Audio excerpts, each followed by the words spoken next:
जब कुरान हकीम फिरौन का तज़किरा करता है तो वो किसी एक फर्द की कहानी नहीं सुनाता, बल्कि एक निज़ाम तागूत को बेनकाब करता है। ऐसा निज़ाम जो ताकत, जबर, इस्तेसाल और इंसानों की गुलामी पर कायम होता है। अगर हम अपनी तारीख को देखें तो एक तल्ख हकीकत पूरी शिद्दत के साथ सामने आती है कि हमारा ये खित्ता पिछले 250 से 300 साल तक एक जदीद फिरौनियत यानी बैनुल अक़वामी तागूत अंग्रेज साम्राज्य के ज़ेरे तसल्लुत रहा। हमारी आज़ादी सल्ब की गई, हमारी मईशत लूटी गई, हमारी तहजीब को तोड़ा गया और हमारे शऊर को गुलाम बनाया गया। कुरान हकीम को खोल कर देख लीजिए, अहादीस रसूल सल्लल्लाहु अलैहि वसल्लम का मुतालिया कर लीजिए कि तागूत की जो अलामात बयान की गई हैं वो हर बहर यूरोपीय साम्राज्यिक कुव्वतों पर सादिक आती हैं। बिल्कुल वैसे ही जैसे फिरौन ने ताकत के नशे में बनी इसराइल को गुलाम बनाया, वैसे ही इन साम्राज्यिक कुव्वतों ने पूरी दुनिया को गुलाम बनाने के लिए इंसानियत पर यलगार की। कभी ईस्ट इंडिया कंपनी के नाम पर, कभी फ्रांसीसी, हस्पानवी या अतालवी कंपनियों के रूप में हर जगह लूट मार, लोगों की जिंदगियां खत्म करना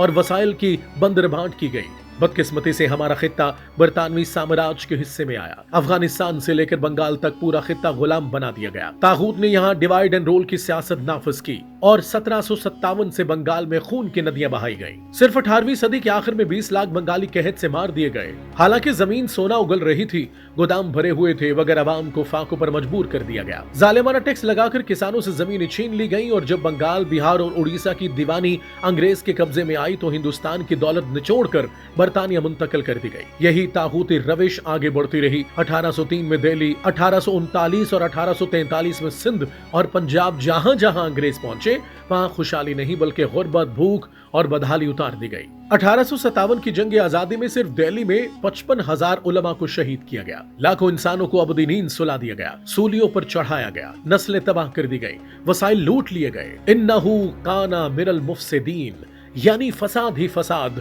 हर मरहले पर, हर शक्ल में सबसे बड़ा फसाद ये था कि अंग्रेज साम्राज्य ने इस खत्ते की सदियों पुरानी रवादारी को तोड़ दिया। वो मज़ाहिब और कौमें जो 1000 साल से एक साथ रह रही थी, जहां औलिया अल्लाह भी थे और अपने अपने तरीके से इबादत करने वाले रशी भी, उनके दरमियान नफरत और तकसीम की दीवारें खड़ी कर दी गई। ये तागूत की वही पहचान है जिसे कुरान और सुन्नत बार बार वाज़ेह करते हैं। और यहाँ एक बुनियादी सवाल जन्म लेता है कि अगर तागूत का निजाम इंसानियत को गुलामी, फसाद और तबाही के सिवा कुछ नहीं देता तो फिर मुतबादिल क्या है? तो इसका जवाब वाज़ेह है, दीन हक का निजाम।